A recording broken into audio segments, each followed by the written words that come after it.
Aleluia.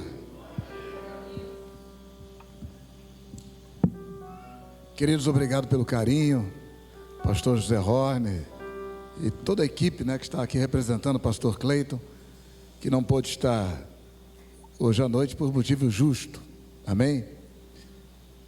É um privilégio estar aqui. A Vânia, minha esposa, gostaria muito de estar aqui hoje, mas ela está com a mãe, que já fez domingo passado 81 anos, e por isso já não se anima às vezes a sair. Saiu hoje para um almoço na casa no sítio de um dos filhos, então já não se anima a sair de noite. E a Vânia não quis furtar-se desse momento de estar mais pertinho da sua mãe, amém? Pode sentar. Eu peço que vocês abram novamente suas Bíblias no Salmo 46. Obrigado. Eu gosto de estar aqui, eu me sinto tão em casa. Que bom estar aqui. Eu tenho viajado tanto esses últimos meses. No mês de março, mês de abril, eu cheguei no meu país de número 50. Estive no Paquistão. Pedi vocês para estarem orando, e eu creio que vocês oraram. Deus nos abençoou grandemente ali, naquele país muito desafiador. E sigam orando por nós, para que o Senhor siga trabalhando em nossas vidas. Vou pedir o João Paulo para estar trabalhando, tocando para mim, para vocês, para todos nós, enquanto eu vou estar ministrando. Amém? Comigo está o Daniel, que é da mesma idade do João Paulo. O Daniel nasceu um pouquinho depois, são primos, O Daniel é filho de uma prima da Vânia, E a Vânia e o João Paulo agora são italianos. Nós agora moramos na Itália. Saímos aqui do Brasil para morar no Burundi, ou Burundi, o país mais pobre do mundo na época, e não esperávamos isso. Como é tremendo obedecer a Deus. E hoje moramos na Itália, num lugar muito bonito, pertinho de Roma, e o Senhor tem nos abençoado grandemente nesse lugar, amém? Então vamos abrir no Salmo 46 e reler esse texto que fala da confiança que devemos ter no nosso Deus.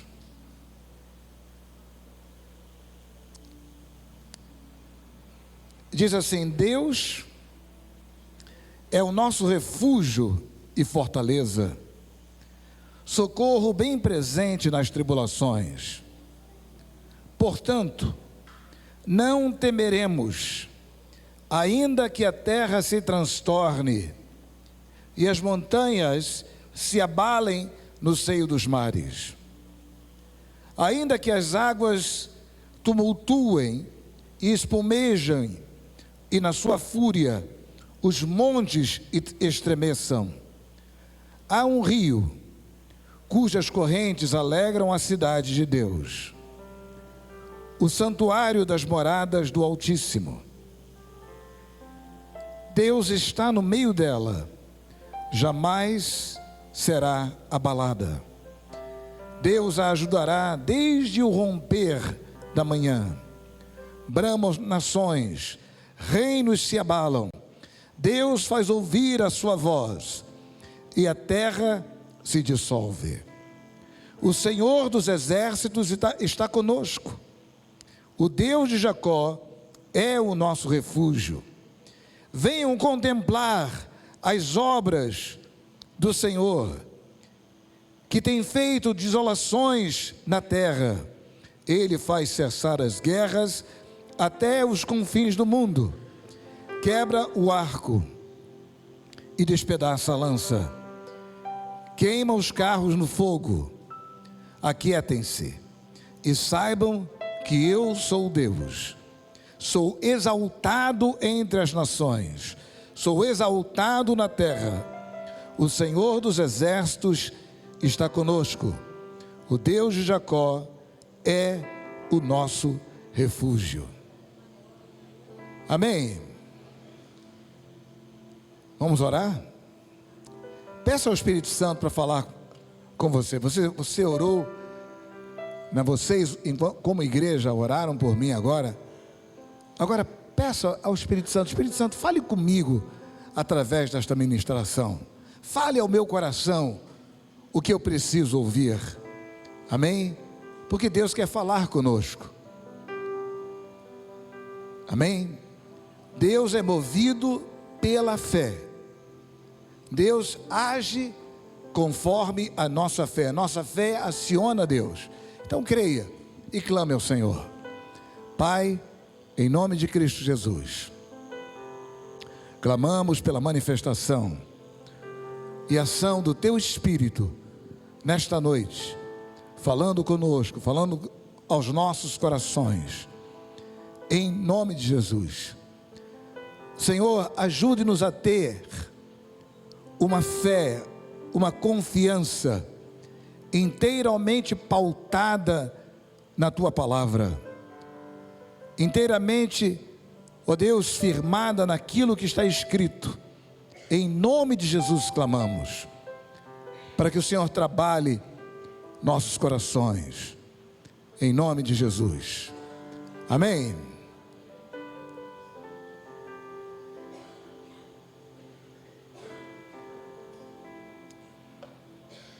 Glória a Deus. Este salmo faz uma apresentação muito poderosa e ao mesmo tempo sucinta de quem Deus é. O apresenta como proteção. E aqui há um efeito imediato. Fala de Deus, Ele é o nosso refúgio e a nossa fortaleza, socorro bem presente nas tribulações. E qual deve ser, primeiramente, a nossa crença, a nossa convicção, com base em quem Deus é? Ele é refúgio, Ele é fortaleza, Ele é socorro bem presente nas tribulações. Qual é o efeito daquilo que Deus é em mim? É necessário que haja um efeito do caráter e características de Deus em mim, em cada um de nós. E o efeito que nós vemos aqui nos coraitas, os filhos de Corá: portanto não temeremos. E descreve um cenário caótico que mais parece um tsunami seguido de terremoto. Houve um tremor de terra e então as ondas, seja do mar, seja do lago. Nós já moramos à beira de um lago, o Lago Tanganica. Moramos bem de frente para o lago, no Burundi. E as ondas, você olhava ali, só via mar. Era água doce. Mas está entre, acho que é o 7º maior lago do mundo. E nós morávamos em frente a esse lago. Víamos os navios, do outro lado o Congo, as montanhas do Congo, né? E os navios passando, cruzando de um lado para o outro, como se fosse uma baía. E, na verdade, ali é uma baía, mas é um lago imenso. E aquelas ondas, se houvesse um tremor de terra ali, as ondas subiriam. E nós, embora estivéssemos num piso um pouco elevado, era até possível que alcançasse o andar em que morávamos. Porque quando há um tremor, é exatamente o que acontece. Um tremor e o epicentro, né, está junto das águas ou no mar, isso faz com que as ondas se levantem. Agora imagine um cenário onde nem a terra, que é estável, estamos de pé aqui ou sentados, estamos estáveis. Mas quando você está num lugar onde tudo treme, isso é um pouco assustador. Eu me lembro, em 2012, foi a minha primeira ida ao Peru. E em alguns lugares tinha um círculo amarelo nas ruas. Eu fiquei curioso, porque costumo entender dos sinais de trânsito. Imaginei que aquilo tivesse alguma coisa a ver com o trânsito. E eu perguntei, fui explicado que ali, como Lima é um lugar de terremotos, então aqueles círculos é onde as pessoas devem ficar para ter segurança, havendo um caso de terremoto, como se fosse uma ilha, né? Isso no meio da rua. E o cenário é parecido com isso. Não ignora os problemas, não ignora as dificuldades, mas a grande verdade que nós precisamos entender é que o Senhor, Ele é maior do que qualquer adversidade que enfrentemos. Precisamos ter essa convicção bíblica, porque isso é evangelho. Está no Velho Testamento, mas é o evangelho. Quem é Deus? E quem personifica Deus? Quem é a imagem perfeita desse Deus?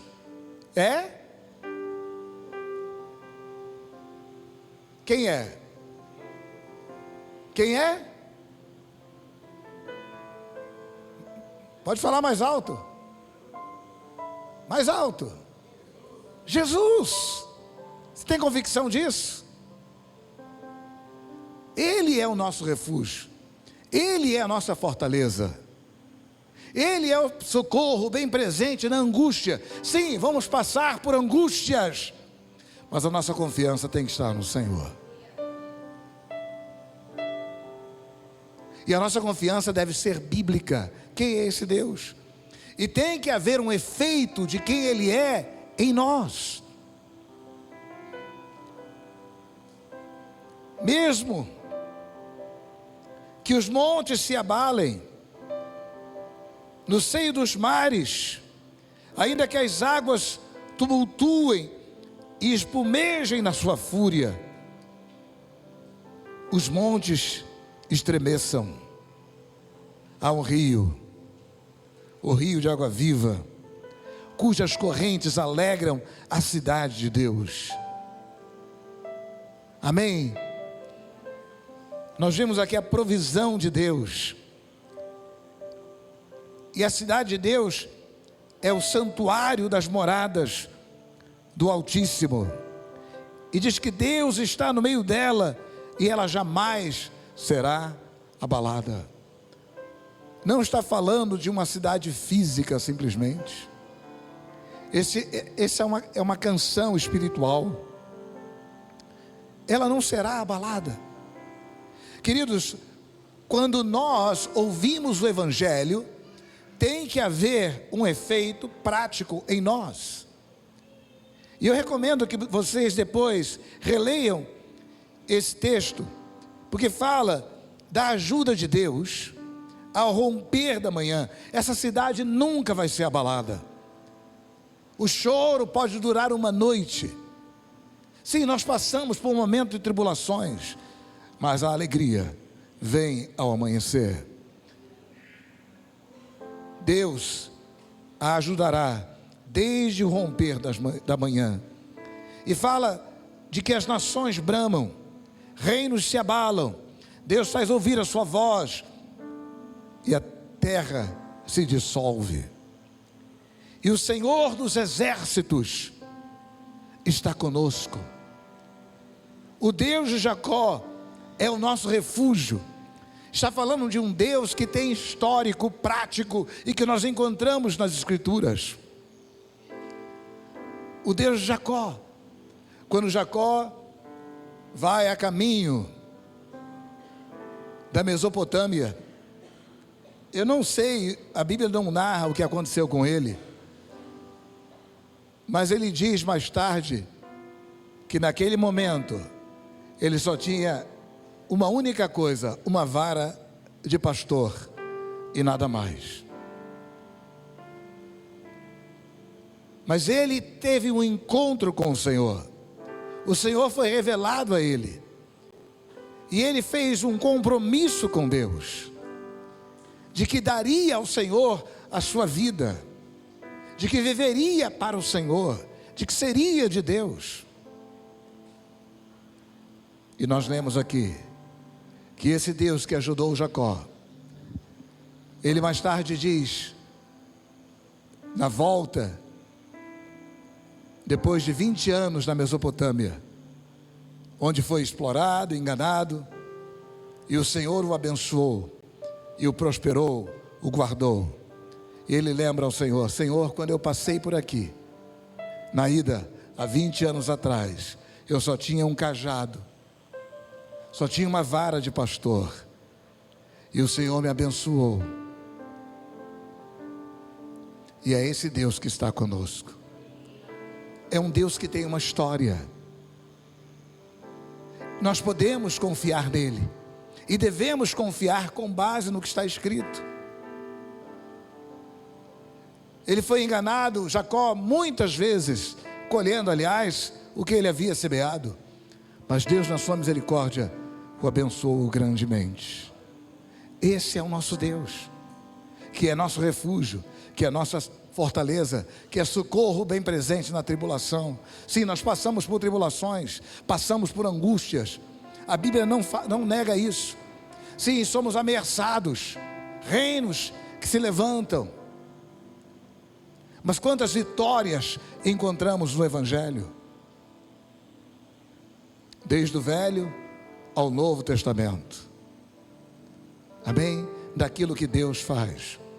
Então, o Deus de Jacó, o Senhor dos exércitos está conosco, e o Deus de Jacó, Ele é o nosso refúgio, e precisamos vir e contemplar as obras que o Senhor tem feito. Parece haver uma quietude, por falta de fé. Deus é movido por fé. É tão interessante quando nós observamos isso.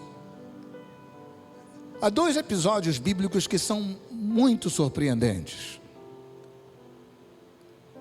e que chocaram Jesus.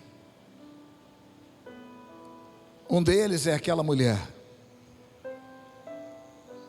Jesus estava andando com seus discípulos num lugar estrangeiro, e aquela mulher cirofenícia começou a andar atrás dele e clamando: Jesus, filho de Davi, e pedindo que ele a ajudasse, que ele a ouvisse. E a mulher seguiu gritando por ele, e Jesus seguia andando com seus discípulos, até que os discípulos se incomodaram com aquilo e disseram: Senhor, faz alguma coisa, manda essa mulher embora.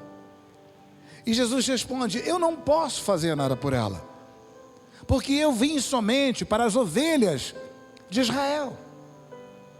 Ela não era israelita. Jesus só podia agir em favor dos israelitas. Eu creio que nesse momento Jesus parou para conversar com os discípulos, porque a mulher o alcançou. E então ela diz: Senhor, me ajuda, minha filha está endemoniada. E Jesus, que como nós vimos em Mateus 13, falava todo o tempo por parábola, disse a ela em parábola: não é lícito pegar o pão que é dos filhos e dar aos cachorrinhos. E aquela mulher tinha tanta fé, que disse: Senhor, mas os cachorrinhos também comem das migalhas que caem da mesa dos seus senhores. Jesus ficou chocado, porque naquele momento em que aquela mulher disse tal coisa, algo sobrenatural aconteceu. E lembrem-se, ninguém podia ajudá-la, nem o melhor dos delegados, nem o mais exímio dos médicos, nem o maior expert nos assuntos mais complexos não poderia fazer nada por aquela mulher, porque a sua filha estava possuída por um demônio. Mas Jesus ficou pasmo, chocado, e disse: mulher, grande é a sua fé, por causa do que você disse, o demônio já saiu da sua filha. Sabe o que é isso? No que nisso me espanta?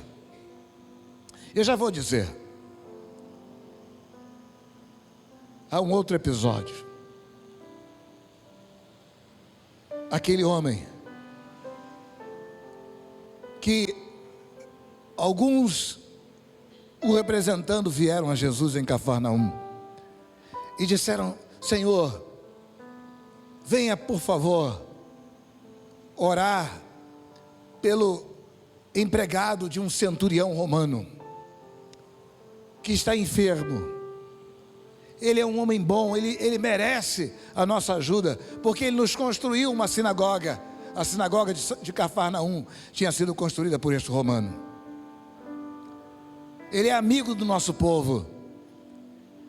E enquanto eles estavam falando com Jesus, veio um recado daquele homem a Jesus, dizendo: Senhor, não sou digno que o Senhor entre na minha casa, não sou digno nem de ir falar com o Senhor, mas mande só uma palavra e o meu servo vai ser curado. E ele explica por quê. Eu sou um homem sujeito à autoridade, eu estou debaixo de autoridade e exerço autoridade. Eu digo ao empregado: vá, e ele vai. Eu digo a um subalterno: vem, e ele vem.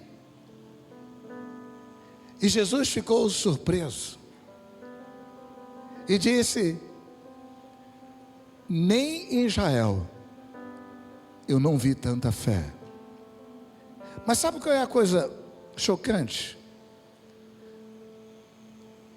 A história é que quando chegaram na casa desse homem, o empregado dele estava são e salvo. Mas sabe o que é impressionante? É que Jesus não podia fazer absolutamente nada por eles, porque eles eram estrangeiros. Era necessário que se cumprisse as escrituras: veio para os que eram seus, e os seus não o receberam, os seus o rejeitaram. Jesus só poderia fazer pelos outros após ser rejeitado pelos judeus. E então, depois de rejeitado pelos seus, todos os que os receberam, deu-nos o poder de serem feitos filhos de Deus. Significa que Jesus não podia fazer nada por aquela mulher, nada por aquele homem. Então o que aconteceu? Como é que o milagre ocorreu? Os milagres ocorreram. Fé.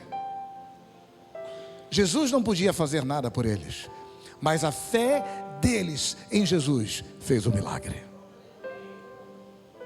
A confiança deles em Jesus, a confiança deles no Evangelho. Qual é o efeito de quem Deus é na sua vida? Isso passa pela sua relação com o que está escrito.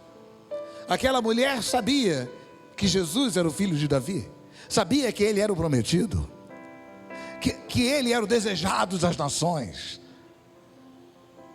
Ela creu nele. Por isso, quando ele dá uma resposta contraditória, ainda assim a sua fé não é abalada. Ela crê sim, o Senhor pode fazer, pela fé dela em Jesus. Como está a sua fé? Como está a sua confiança naquilo que está escrito? Como está a sua confiança na descrição que a Bíblia faz de quem Deus é e da demonstração do Senhor que é Cristo?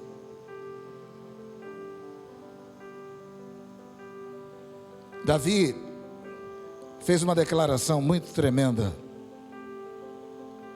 no Salmo 27, do 1 ao 3, ele disse: o Senhor é a minha luz e a minha salvação. A quem temerei? De quem terei medo? O Senhor é a fortaleza da minha vida. A quem temerei? Quando malfeitores me sobrevêm para me destruir, meus opressores e inimigos, eles é quem tropeçam e caem. Ainda que um exército se acampe contra mim, não se atemorizará o meu coração. E se estourar contra mim a guerra, ainda assim terei confiança. Efeito prático, efeito palpável de quem Deus é em nós.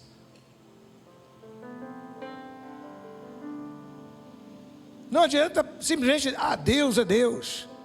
Sim, mas qual é o efeito do fato de que Deus é, do caráter dele, das características dele, do poder dele, a santidade dele, o amor dele? No que isso implica na sua vida, em termos práticos? Quando os sírios foram até Dotã e cercaram a cidade, e o empregado de Eliseu amanheceu e saiu, e quando olhou em volta, viu aquela imensidão de soldados sírios. Ele regressa imediatamente para dentro de casa e diz: Senhor, estamos perdidos. E narra o que está lá fora, sem ignorar os fatos circunstanciais. Eliseu diz o seguinte: aqueles que estão conosco são maiores do que esses.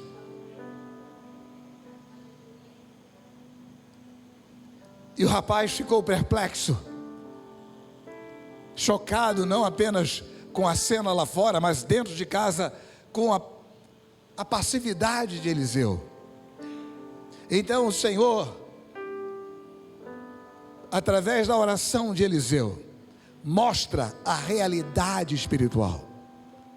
Eliseu ora e diz: Senhor, abre os olhos do meu servo para que ele veja. Enxergar o mundo espiritual. Enxergar o mundo espiritual, não apenas as ameaças naturais, ou os comunistas, os abortistas, o movimento A, B, C, D, Y, Z, o que seja. A nossa luta não é contra eles. A nossa garantia não somos nós mesmos, não, nós somos a igreja brasileira é forte, nós vamos reverter isso enquanto igreja, enquanto povo, enquanto classe, vamos nos organizar, vamos nos unir. Não é assim. A nossa confiança naquilo que é invisível. Por quê? Porque Paulo disse: não atentamos para as coisas que se veem, mas nas coisas que não se veem, porque as que se veem são temporais, mas as que não se veem são eternas. Aleluia! São indestrutíveis. A resposta de oração, os olhos espirituais daquele assistente de Eliseu se abriram e ele enxergou exército de fogo, carruagem de fogo, soldados de fogo, armas de fogo. Aleluia, aleluia. Esse é o nosso Deus, esse é o nosso refúgio, esse é a nossa fortaleza. Por isso nós não podemos temer, porque estamos confiados nele, não em outra coisa. Não, a gente elege o Zé Rony vai ser o prefeito da cidade, e então ele vai garantir que nessa cidade a gente esteja em paz. Ai, pobre dos outros municípios, que não vai ter o Zé Rony, né? O pastor Zé Rony vai ser o nosso prefeito. Queridos, pode até mudar o prefeito, mas sabe de uma coisa? No mundo espiritual não muda nada, porque o príncipe das trevas continua sendo o mesmo. E a nossa luta não é contra a gente, não é contra a carne, não é contra sangue. Temos que lutar contra os principados, temos que lutar contra potestades. Eliseu fez com que aquele exército fosse para dentro da cidade de Samaria, depois que eles ficaram cegos. Interessante que o rei, quando viu um exército de cegos, completamente dominado por Eliseu e possivelmente o seu criado, 2 homens conduzindo um exército, aprisionados. Aleluia. Então Eliseu pergunta, aliás o rei pergunta a Eliseu: devemos matá-los, meu senhor, devemos matá-los? Fez essa pergunta 2 vezes, imediata. Eliseu disse: não é assim que a gente faz, não é assim que a gente luta. Faça um banquete e convide-os para a festa. Aleluia. Enquanto aquele rei da Síria viveu, nunca mais atacou Israel. Amém. Eles comemoraram amor e fé. Amor e fé, efeito de crer em Deus. Então eu não vou ter problema com meu vizinho, se ele é abortista, se ele é isso, se é aquilo. Não.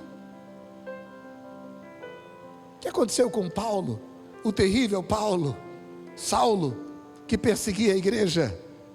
O Senhor disse para mim: ele é um vaso escolhido. Amém.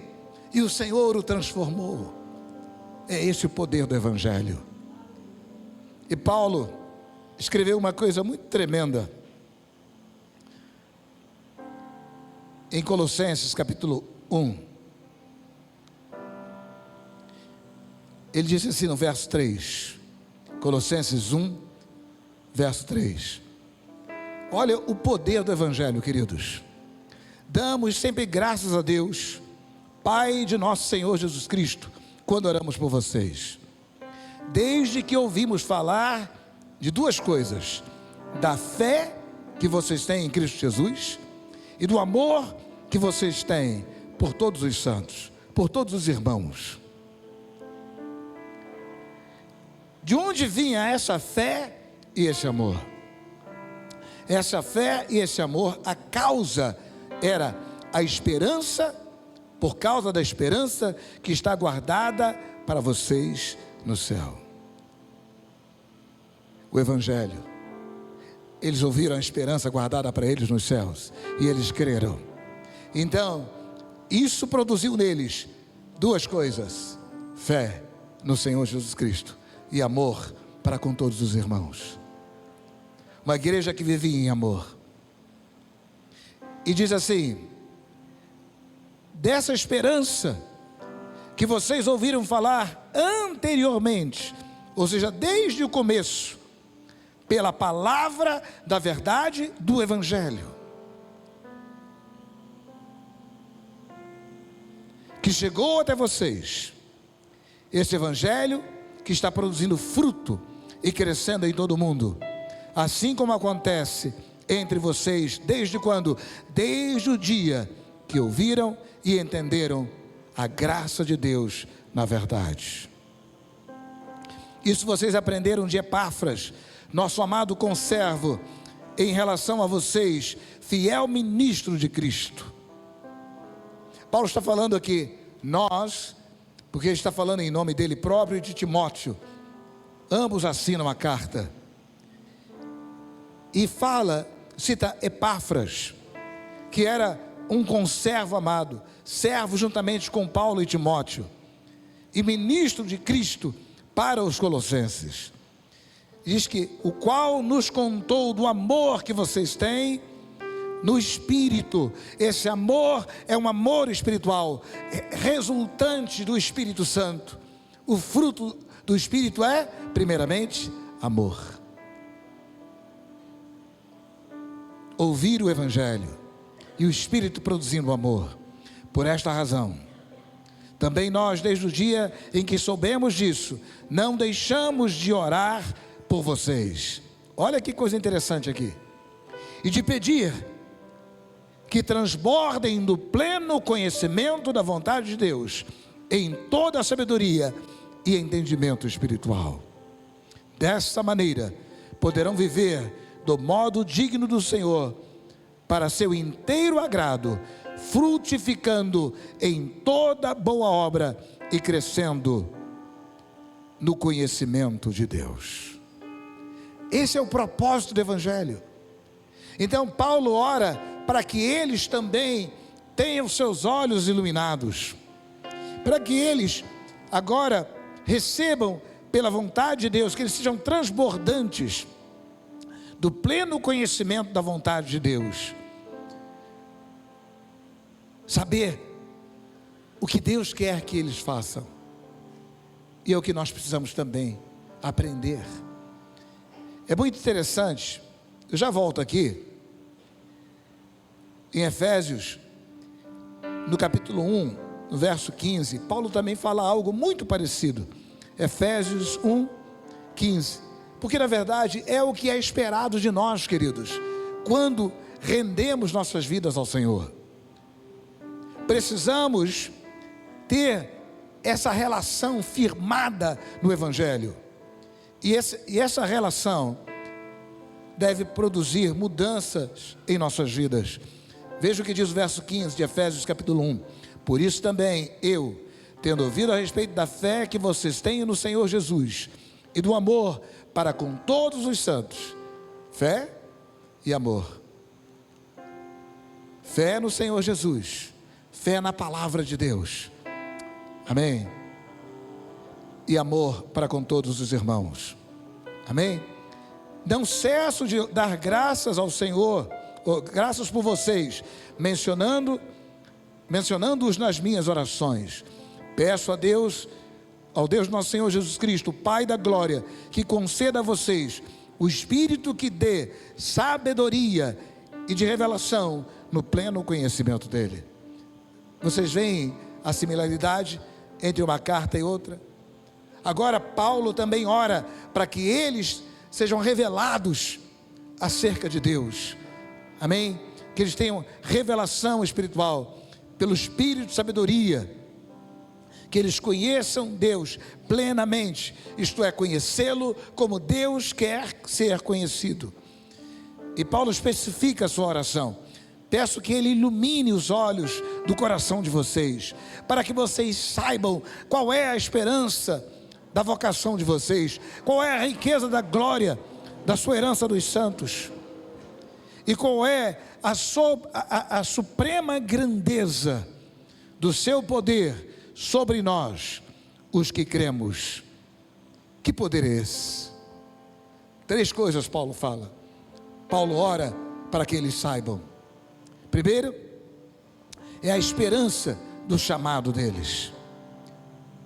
Segundo, as gloriosas riquezas de Deus para eles. E a terceira coisa, a sobreexcelente ou suprema grandeza do poder de Deus que age em nós. Nós quem? Não todos, exclusivamente os que cremos. Nós, os que cremos. E como é esse poder? Esse poder é segundo a eficácia da força do seu poder, que ele exerceu esse poder em Cristo, ressuscitando dentre os mortos e fazendo-o sentar-se à sua direita, nas regiões celestiais. Ou seja, o mesmo poder que Deus manifestou em Jesus para ressuscitá-lo dentre os mortos, é o poder que age em nós, os que cremos. Se você crê. Quando nós cremos, Deus é o nosso refúgio, Ele é a nossa fortaleza. Eu tenho um poder que age em nós, os que cremos. E esse poder é o mesmo poder que Deus manifestou em Jesus, quando ressuscitou dentre os mortos. É o mesmo poder em mim. E quando eu tenho essa segurança,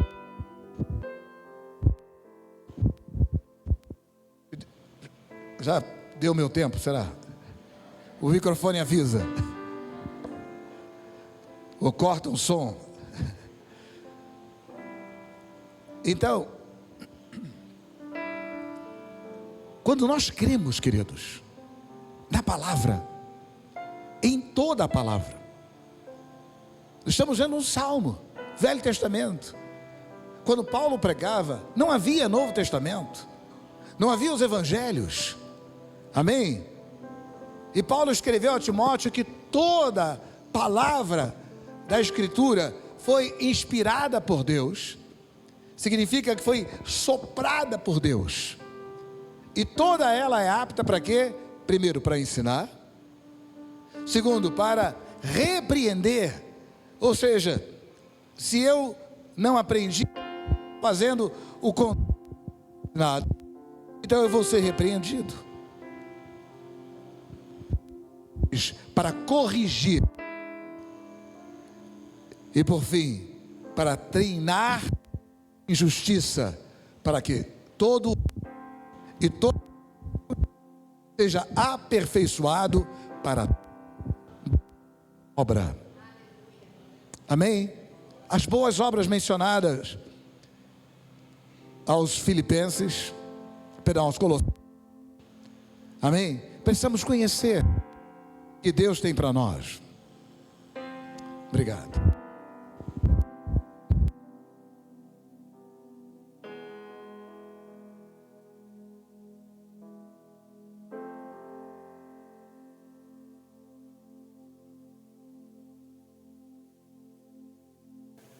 Eliseu mandou matar aqueles homens, aqueles sírios? Não,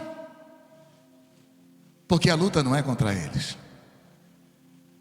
não é contra carne nem sangue. Nossa luta é contra principados, é contra potestades. Mandou fazer um banquete, mandou fazer um banquete para o inimigo. Amém? Porque sabemos que estamos garantidos no Senhor. Ele é o nosso refúgio, Ele é a nossa fortaleza. Então, precisamos saber, Ele exerceu esse poder em Cristo, ressuscitando dentre os mortos, fazendo sentar-se à direita, à sua direita, nas regiões celestiais. Sabe o que Cristo está fazendo lá? Cristo não está aposentado no céu. Romanos 8 fala que Ele intercede por nós. Quem intentará acusação contra os escolhidos de Deus, se é o Senhor quem justifica? Quem os condenará? Se Cristo morreu, antes Ele ressuscitou e está sentado à destra de Deus e intercede por nós. Aleluia. Intercede com o seu sangue. Quando nós temos essa convicção, queridos, estamos em paz, porque pouco importa. Sim, nós podemos ter um prefeito cristão, um governador cristão, um presidente cristão, mas será que você consegue evangelizar o príncipe das trevas? O mundo jaz no maligno. Todas as nações estão sob o poder. Todas as nações. estão sob o poder desses espíritos. Precisamos confiar no Senhor. Eu quero te convidar, eu já estou pertinho de acabar. Primeiro vamos voltar a Colossenses, capítulo 1, verso 15, que mostra quem é o Senhor. Não, peraí, primeiro vamos a Apocalipse, capítulo 20, depois a gente volta aí a Colossenses, tá? Que mostra a identidade de Deus. Eu amo esse texto. Esse texto é a última vez que Satanás é mencionado na Bíblia. E eu amo porque a Bíblia, sim, é também um livro de história. Mas diferente dos outros livros de história, a Bíblia tem esse detalhe muito interessante. Os outros livros de história, qualquer livro de história que você leia, eles falam apenas do que aconteceu. Já a Bíblia fala de coisas que aconteceram, coisas que estão acontecendo neste exato momento e coisas que ainda vão acontecer. E fala com riqueza de detalhe. E aqui nós temos um desses casos. João está narrando uma visão. Então vi descer do céu um anjo que tinha na mão a chave do abismo e uma grande corrente. Ele segurou o dragão, a antiga serpente, que é o diabo, Satanás. Eu amo essa descrição de João, porque não deixa dúvida de quem se trata. A antiga serpente. Por que a antiga serpente? Aquela lá do jardim do Éden. Primeira vez que apareceu, foi revelado como serpente. E a última vez que ele aparece na Bíblia, também, ele é mostrado como a velha serpente. E o prendeu por 1000 anos. Sabe o que me choca nesse texto? Não sei se você parou para prestar atenção. Esse texto está narrando a prisão de Satanás, e a mais longa sentença de prisão que já existiu. 1000 anos de cadeia. Mas não acontece como acontece aqui no Brasil, quando se vai atrás de um criminoso perigoso. E este é o pior de todos os criminosos. Não existe nenhum criminoso pior que Satanás. Ele é o pai de todos os crimes, de todas as maldades. Mas em vez de ir um exército, Deus, no seu poder, manda apenas um único anjo. Olha a grandeza desse Deus, que é o nosso refúgio e que é a nossa fortaleza. O anjo do Senhor se acampa ao redor daqueles que o temem e o livra. Basta um anjo. Um anjo vem e prende Satanás por 1000 anos. Verso 3 diz: lançou no abismo aquela corrente, uma algema, e agora ele é transportado até o abismo. Fechou, pôs o selo sobre ele, para que não mais enganasse as nações, até se completarem os 1000 anos. Depois disso, é necessário que ele seja solto por um pouco de tempo. Verso 7: quando porém se completarem os 1000 anos, Satanás será solto da sua prisão e sairá para enganar as nações que estão nos 4 cantos da terra. Gog e Magog é o conjunto de todas as nações da terra, a fim de reuni-las para a batalha. O número dessas é como a areia do mar. Marcharam então pela superfície da terra e cercaram o acampamento dos santos e a cidade amada. Olha só, depois de 1000 anos preso, qual foi a sentença? Enganar as nações. Primeira vez que Satanás aparece na terra, é estado na Bíblia, ele aparece enganando. A última vez também. Ele é preso por causa disso. e é solto. E ele volta a enganar, e engana todas as nações. Ah, mas essa nação é cristã. Queridos, isso não muda. Todos os governos do mundo, não há uma, sem exceção, estão sob o poder do príncipe deste mundo. Por isso você está vendo se cumprir as escrituras. Meu Deus, em pleno século 21, guerra. A história mostra que guerra não leva a lugar nenhum. Quanto prejuízo, quanto desperdício, quantas mortes por ganância torpe humana. Mas nós estamos vendo, a Bíblia já diz que isso ia acontecer, porque a Bíblia mostra não apenas o passado, mostra o presente e também o futuro. Então Satanás reúne todas as nações. O número é como a areia do mar. E eles, diz o verso 9, marcharam pela superfície da terra e cercaram o acampamento dos santos e a cidade amada. Porém, desceu o quê? Desceu o quê? Fogo do céu. Lembra a visão de Eliseu? Como era o exército, como eram os carros, como eram os cavalos, como eram os cavaleiros, como eram as armas de fogo. Amém? Então vieram essas nações mobilizadas por Satanás.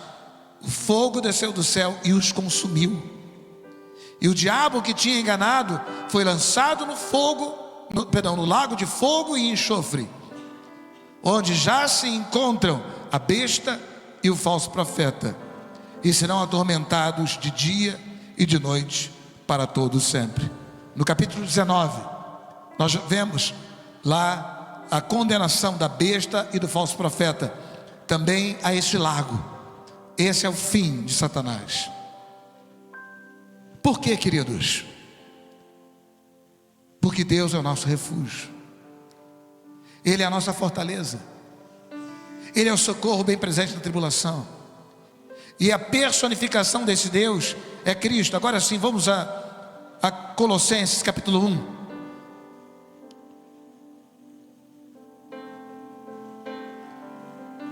Amém? Aleluia.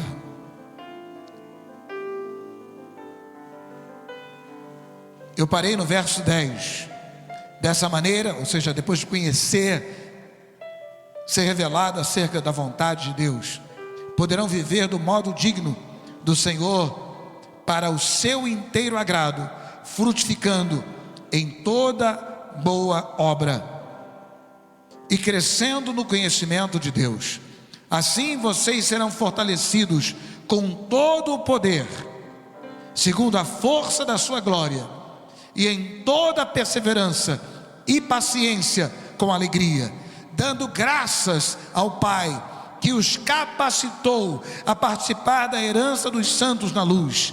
Ele nos libertou do poder das trevas e nos transportou para o reino do seu amado Filho, em quem temos a redenção,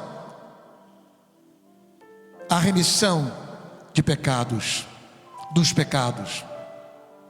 Ele, o Filho, é a imagem do Deus invisível, o primogênito de toda a criação, pois nele foram criadas todas as coisas, no céu e sobre a terra, visíveis e as invisíveis, sejam tronos, sejam soberanias, quer principados, quer potestades, tudo foi criado por meio dele e para ele. Ele é antes de todas as coisas, nele tudo subsiste. Amém? Esse é o nosso refúgio e a nossa fortaleza, é Cristo. E nós estamos em Cristo. Fomos arrancados do reino das trevas e transportados para o reino de Cristo. Amém? Por isso não tememos. Por isso devemos confiar, mesmo Que aconteça o que aconteceu com Eliseu, temos que estar confiantes, seja o que for. Amém? Confie no Senhor. Cristo, Ele criou tudo, nada subsiste sem Cristo. Ele é o princípio, Ele é a cabeça do corpo, que é a igreja. É o princípio, o primogênito dentre os mortos, para ter a primazia em todas as coisas. Ou seja, Ele é o primeiro a ser ressuscitado, porque Deus achou por bem que nele residisse toda a plenitude, e que, havendo feito a paz pelo sangue da sua cruz, por meio dele reconciliasse consigo mesmo todas as coisas, quer sobre a terra, quer nos céus. Amém? Essa é a descrição perfeita desse nosso Deus, que é refúgio, fortaleza, socorro bem presente na tribulação. É Cristo, é Ele, queridos. Não sou eu, não é você. Eu sou tão imperfeito.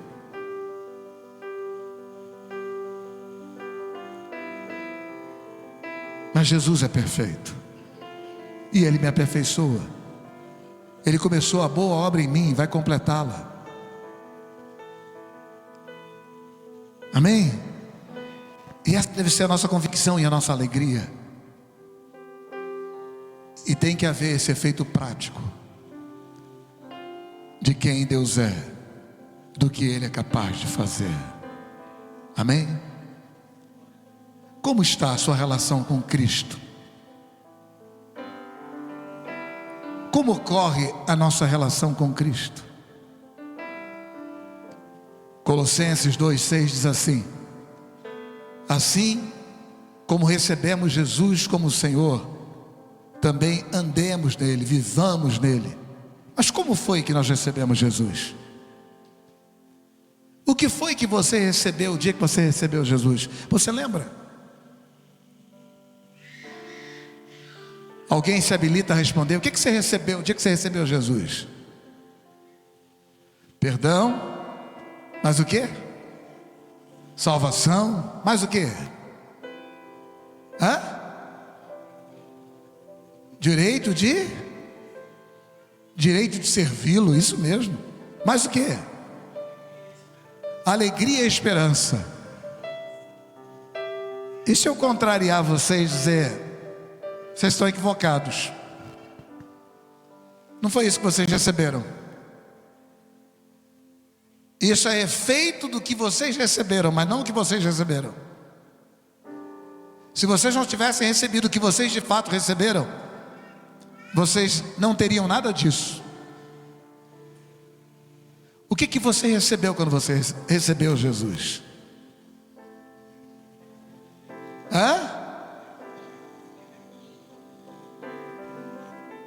Poder de Deus.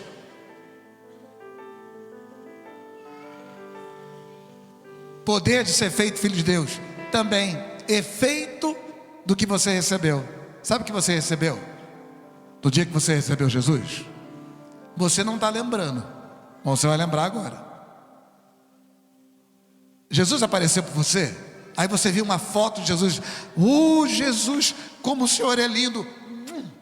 Eu te amo, Jesus. Foi assim que você recebeu Jesus? Não. O que você recebeu? Efeito do que você recebeu.